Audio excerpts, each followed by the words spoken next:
ሕማማት ምዕራፍ 1 ክፍል 2 ይሁዳ የመረጠው ጌታ። ይሁዳ ጌታውን አሳልፎ ሊሰጥ ከመሄዱ ከሰዓት በፊት ጌታችን በቢታንያ በለምጻሙ ስምዖን ቤት ተገኝቶ ነበር። ቅዱስ ዮሐንስ አፈወርቅ እንዳለው ዘማ የነበረችው ባለሽቱዋ ማርያም ይህንን ስትሰማ በለምጻሙ ስምዖን ቤት ሳይጠየፍ ከተገኘና ከፈወሰው የእርሷንም የነፍሷን ዕድፍ እንደሚያነጻላት ተስፋ አድርጋ ገሰገሰች። በፍጹም ንስሐና የልብ መሰበር ወደ ጌታችን ቀርባ በውድ ዋጋ የገዛችውን የአልባስጥሮስ ብልቃጥ ሽቱ ያለ አንዳች ስስት በክርስቶስ ላይ አፈሰሰችው። ቤቱ በናርዶስ ሽቱ መዓዛ ተሞላ። የሴቲቱንም ንስሐም ጌታችን እንደ ሽቱ በጎ መዓዛ ተቀበላት። ይህ የሽቱ መዓዛ ግን ከአስቆሮቱ ይሁዳ አፍንጫ አስደሳች መዓዛ አልሆነም። ቅዱስ አውግስጢኖስ ለእነዚህ ለሞት የሚሆን የሞት በሽታ፣ ለእነዚያም ለሕይወት የሚሆን የሕይወት ሽታ ነን የሚለውን የቅዱስ ጳውሎስ ቃል በማጣቀስ ሴቲቱ ካፈሰሰችው ሽቱ የሚወጣው የሕይወት ሽታ ለአስቆሮቱ ይሁዳ የሞት ሽታ ሆነበት ይላል። በእርግጥም የሽቱ መዓዛ የአንዲትን ነፍስ ወደ እግዚአብሔር መመለስ የሚያውጅ መዓዛ ነበር። የሰማይ መላእክት በአንዲቱ የባከነች ኃጥአን ነፍስ መመለስ ደስ ሲሰኙ፣ ይሁዳ ግን ያሳሰበው የሽቱ መባከን ነበር። ከዚህች ሴት ነፍስ ዋጋ ይልቅ የይሁዳ ጭንቅላት ሲያሰላ የነበረው ሽቱ አሁን ባለው ገበያ ስንት ሊያወጣ ይችላል እያለ ነበር።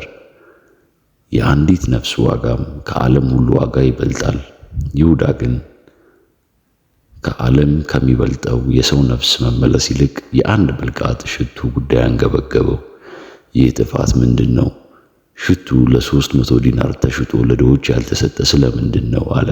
በተሰበረ ልብ ለመመለስ በጌቷ ፊት ራሷን ያወረደችውን ሴት የሚያሸማቅቅ የጥፋተኝነት ስሜት እንዲሰማት የሚያደርግና ጌታችን እንዳለው የሚያደክም ንግግር ተናገረ። ስለ ድሆች ማሰብ መልካም ነው፣ ጌታችንም ከሚቀበል ይልቅ የሚሰጥ ብፁዕ ነው ብሎ አስተምሯል። ለድሆች ምጽዋት እንዲሰጥ ማዘዙም ሐዋርያቱ ሊያዩት የኖሩት ልማድ ነበረ። ሰዎችን መርዳት ግን ነፍሳቸውን ከማዳን ሥራ አይበልጥም። በቤተ ክርስቲያን የሚደረግ ማንኛውም የእርዳታ ሥራ ሁሉ ነፍሳትን ወደ እግዚአብሔር አስተምሮ ከመመለስ አገልግሎት የበለጠ ስፍራ እንዲሰጠው ማድረግ የይሁዳን አስተሳሰብ ማራመድ ይሆናል። እንደ እውነታው ከሆነ ግን ይሁዳን ያስጨነቀው የድሆች ጉዳይ አልነበረም። ቅዱስ ዮሐንስ ይህንም የተናገረ ሌባ ስለነበረ ነው እንጂ ለድሆች ተገዶላቸው አይደለም። ከረጢትም ይዞ በውስጡ ከሚገባው ይወስድ ስለነበረ ነው በማለት እውነታውን ጽፎልናል። ይሁዳ ከሐዋርያት መካከል የሙዳየ ምጽዋቱ ባለአደራ ነበር። ከክፉዎች መናፍስትና ከደዌም ተፈውሰው የነበሩ አንዳንድ ሴቶች፣ እነርሱም 7 አጋንንት የወጡላት መግደላዊት የምትባል ማርያም፣ የሄሮድስ አዛዥ የኩሳ ሚስት ዮሐናም፣ ሶስናም ብዙዎቹም ሌሎችም ሆነው በገንዘባቸው ኢየሱስ ክርስቶስን ያገለግሉት ነበር። እነዚህ ምዕመናት ከደዌና ከመናፍስት አስራት ላላቀቃቸውና ስዕለታቸውን ልመናቸውን ለሰማቸው ጌታ በፍቅር የሚሰጡትን ገንዘብ በከረጢት የሚይዘው የአስቆሮቱ ይሁዳ ነበር። ይሁዳ ምዕመናን ከእንባቸው ቀላቅለው ከሚሰጡት በፍቅር ከሚያበረክቱት ገንዘብ ላይ ያነሳ ለራሱ ይወስድ ነበር። 300 ዲናር ያወጣል ብሎ የገመተው ሽቶም ተሽጦ ቢሆን ኑሮ ቀድሞ የሚገባው ከድሆች ሳይሆን ከይሁዳ ኪስ ነበር። ጌታችን እንዲህ አይነት ታማኝነት የሚጠይቅ የኃላፊነት ቦታ ላይ ሌባ የነበረውን ይሁዳ ለምን አስቀመጠው? ከሐዋርያት መካከል ለገንዘብ ያዥነት ሥራ የሚቀርበውስ ማቴዎስ አልነበረምን? ማቴዎስ ያለውን ለድሆች ሰጥቶ ጌታን የተከተለ በሮም መንግሥት ግብር ሰብሳቢ የነበረ ባለሙያ የነበረና ሰፊ ልምድ ያለው ሰው አይደለምን? ጌታችን ግን ቅዱስ ማቴዎስን ትቶ ስርቆት የለመደውን ይሁዳን ሾመው። ማናችንም እንደሚሰርቅ የምናውቀውን ሰው በምንም አይነት ገንዘብ ያዥ አናደርገውም።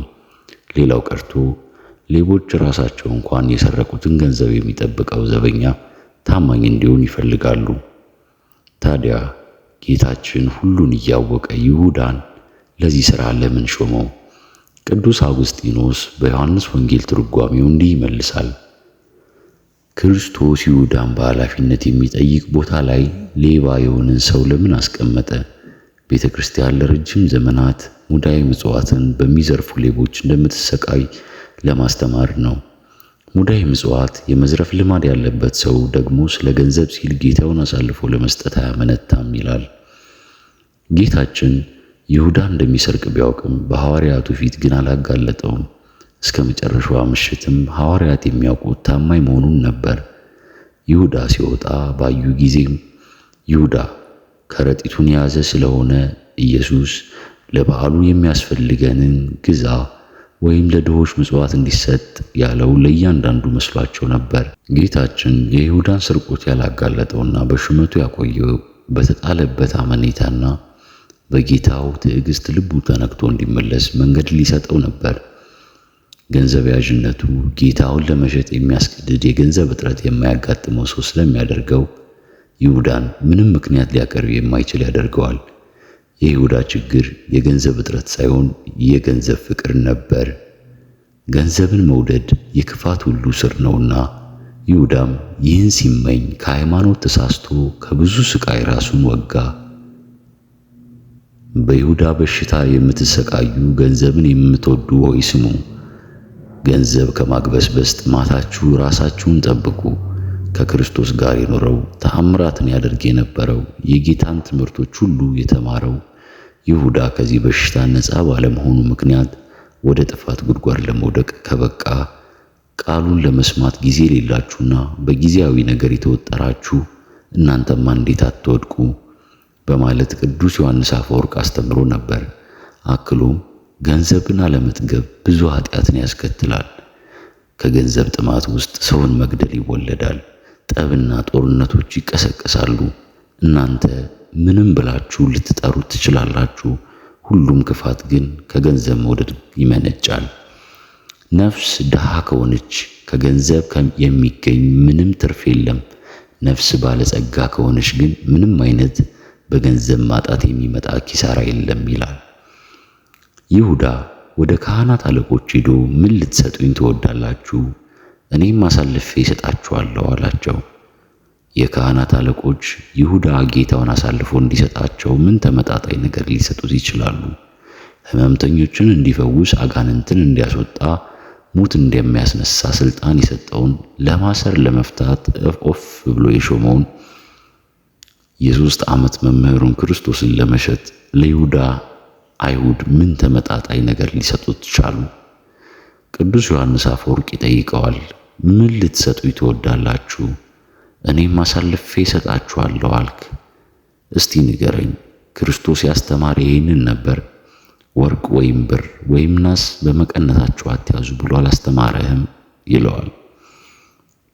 ይሁዳ ግን አሳልፎ ለመስጠት ወሰነ። ጌታችን ለሁለት ጌቶች መገዛት የሚቻለው ማንም የለም። ወይም አንዱን ይጠላል ሁለተኛውንም ይወዳል፣ ወይም ወደ አንዱ ይጠጋል ሁለተኛውንም ይንቃል። ለእግዚአብሔርና ለገንዘብ መገዛት አትችሉም ብሎ አስተምሮ ነበር። ይህን ትምህርት ቁጭ ብሎ የተማረው ይሁዳም ለሁለት ጌቶች መገዛት አልተቻለውም። ከእግዚአብሔርና ከገንዘብ ገንዘብን መረጠ። ጌታውን ጠልቶ ገንዘብን ወደደ። ጌታውን ንቆ ወደ ገንዘብ ተጠጋ። ይሁዳ ለካህናት አለቆች ለድርድር አላስቸገራቸውም። ምን ልትሰጡኝ ትወዳላችሁ ብሎ ዕድሉን ለእነርሱ አሳልፎ ሰጣቸው። ከሚገምቱት በታች በትንሽ ዋጋ ጌታውን ለመሸጥ ተስማማ። ሰማይንና ምድርን የፈጠረን አምላክ በባሪያ ዋጋ ሊሸጠው ተስማማ። ለእርሱ የተርሴስና የደሴቶች ነገሥታት ስጦታን ያመጣሉ፣ የአረብና የሳባ ነገሥታት እጅ መንሻን ያቀርባሉ ተብሎ የተነገረለትን ጌታ ሰብአ ሰገል በብዙ ድካም ተጉዘው መጥተው ሳጥናቸውን ከፍተው ወርቅ፣ ዕጣን፣ ከርቤን እጅ መንሻ አድርገው ያቀረቡለት ጌታ ይሁዳ ለ30 ብር ሸጠው።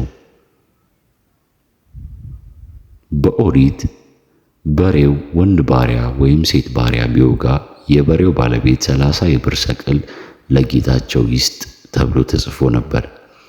ይሁዳ ፈጣሪውን በጥንት ዘመን በሬ ለወጋው ባሪያ ካሳ በሚከፍለው 30 ብር ሊሸጠው ተስማማ።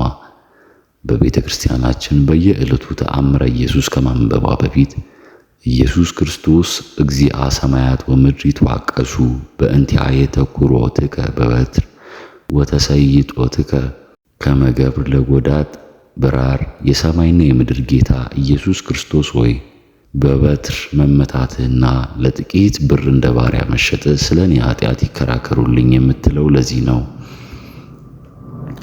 የገንዘቡ መጠን ትንሽ ነው የምንለው ከተሸጠው ጌታ ታላቅነት አንጻር ነው እንጂ እንዲያውም ቢሆን 30 ብር ይሁዳን ለማስጎምጀት የቻለና በኋላውም እንደምናነበው ለሸክላ ሥራ ምቹ የሆነ አፈር የሚገኝበትን ተፈላጊ መሬት ለመግዛት የሚችል ገንዘብ ነበር። ይሁዳ ለድሆች አሳቢ መስሎ ያስደነገጣት ማርያም ከእነርሱ ምንኛ ተሻለች። ቅዱስ ማቴዎስን የእርሷን የንስሐ ታሪክ ከይሁዳ ክህደት ጋር በዚያን ጊዜ በሚል ቃል አያይዞ የጻፈው ያለ ምክንያት አልነበረም። በዝሙት የኖረችው ሴት በገንዘቧ ነፍሷን ስታተርፍ፣ ሐዋርያው ይሁዳ ግን ለገንዘብ ነፍሱን አጣ። ለእነርሱ ጌታውን የሸጠ መስለው እንጂ በ30 ብር የሸጠውስ የገዛ ነፍሱን ነበር። ብዙ ትምህርት ያልተማረችው ማርያም 300 ዲናርን እንደ ተራ ነገር ቆጥራ ከጌታ በታች ስትጥል 3 ዓመት የተማረው ይሁዳ ግን ጌታን እንደ ተራ ነገር ለ30 ብር ጣለ። ቅዱስ ቄርሎስ ዘእስክንድርያ እንዲህ ይላል፣ ይሁዳ ለማይጠቅም ሳንቲም ከክርስቶስ ጋር መሆንን አጣ። በእግዚአብሔር ፊት ያለውን ተስፋ ገታው። ለጌታ እውነተኛ ተከታዮች የተዘጋጀውን ማዕረግ፣ አክሊል፣ ሕይወትና ክብር አጣ። ይሁዳ ብዙ ተአምራት እስከ ማድረግ የሚያደርስ ትልቅ ክብር ተሰጥቶት ነበር። አጋንንትን ለማውጣት ደዌዎችን ለመፈወስ ተሹሞ ነበር። ከሰው ሁሉ በኋላ ግን ተሰናከለ። እኛም ተአምር ያደረገ ሁሉ ይጸድቃል ብንል እንዳንታለል ይሁዳ ማሳያ ነው። ገንዘብን መውደዱ ግን ጌታ ሆይ በስምህ ተአምራት አላደረግንምን ይሉኛል፣ እኔ ግን አላውቃችሁም እላችኋለሁ ከተባሉት ጋር እንዲደመር አሰነካከለው። መጽሐፈ መነኮሳት እኛም የቱንም ያህል ጽኑ መንፈሳዊ ብንሆን ምንም ባጠፋ እንደ ይሁዳ እንኳን አልሆንም ብለን እንዳንዘናጋ ያስጠነቅቀናል። ሐዋርያም ብትሆን ጋኔን ብታስወጣ ተአምራት ብታደርግ ይሁዳ ሐዋርያ ከተባለ በኋላ ጋኔን ከወጣ በኋላ በፍቅረ ነዋይ ሰይጣን የጥፋት ልጅ እስከመባል ድረስ እንደተሰናከለ አስብ። ለእመኮንከ ሐዋርያን ወታወፅእ ሰይጣናተ ወትገብር ተአምራተ ተዘከር እፎ ወድቀ ይሁዳ ውስተ አፍቅሮ ብሩር እምድኅረ ውእቱ እስከ ተሰምየ ሰይጣነ ወልደ ወአጉል